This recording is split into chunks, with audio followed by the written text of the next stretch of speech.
युती शिवसेना उद्धव ठाकरे आणि तुतारी याचं कार्यालयाचं उद्घाटन झालं. काय बोलणार आपण?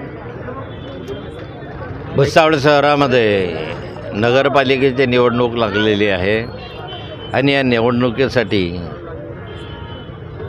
नगराध्यक्षाचे उमेदवार म्हणून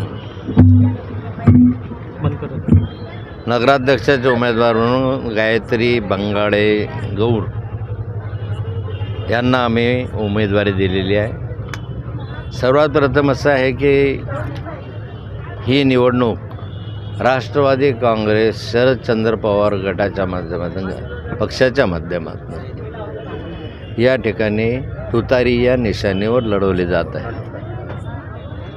नगराध्यक्षपदासाठी मी नाव सांगितलं मगाशी, तसं सर्व प्रभागांमध्ये उमेदवार उभे आहेत आणि त्या सर्व प्रभागामधल्या उमेदवारांसहित नगराध्यक्ष निवडून यावं असं आवाहन मी जनतेला केलेलं आहे.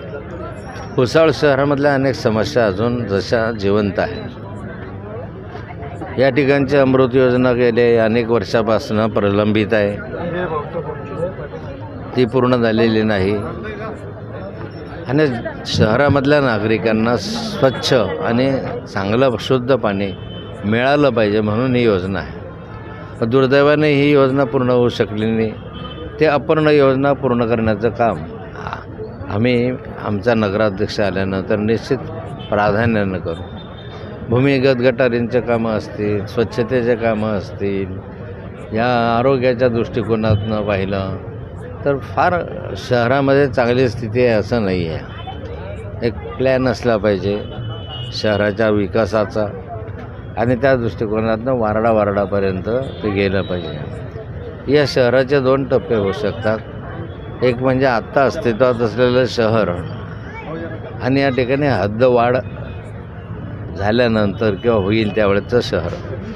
आता हद्दवाढीसाठी प्रयत्न चालू आहे, पण हद्दवाढीसाठी अजूनपर्यंत परवानगी मिळालेली नाही. मी याच्यासाठी पुढाकार घेतला होता, दुर्दैवानं ते होऊ शकलं नाही आणि त्यामुळे ग्रामीण भागामधलं परंतु शहरी भागाला जोडलेलं अशा स्वरूपाची जी वस्ती आहे त्या वस्तीमध्ये कुठल्याही नागरी सुविधा नसल्यामुळे ते अजून आपल्या हद्दवाढीच्या प्रस्तावाच्या वाढ बघताय. त्याच संदर्भामध्ये आपल्याला त्या ठिकाणी पाठपुरावा करायचा आहे. त्यांनाही नागरी सुविधा मिळाल्या पाहिजे म्हणून प्रयत्न करायचे आहे. अशा अनेक गोष्टी मला भुसावळ शहराच्या संदर्भामध्ये सांगता येतील आणि त्या सगळ्या समस्या सोडवण्यासाठी सक्षम असे उमेदवार आम्ही उभे केलेले आहे. जनतेचा प्रचंड प्रतिसाद मिळतो आहे.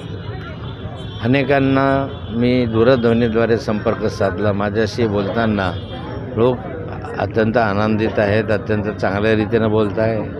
त्यांना विश्वास आहे या ठिकाणी की नाथाभाऊ आल्यानंतर या शहराच्या विकासाला निश्चित वेग येईल, चांगली परिस्थिती निर्माण होईल आणि त्याच अपेक्षेनं आशेनं आज आम्ही मतदारांपुढे जातो आहोत आणि त्यांना आवाहन करत आहे.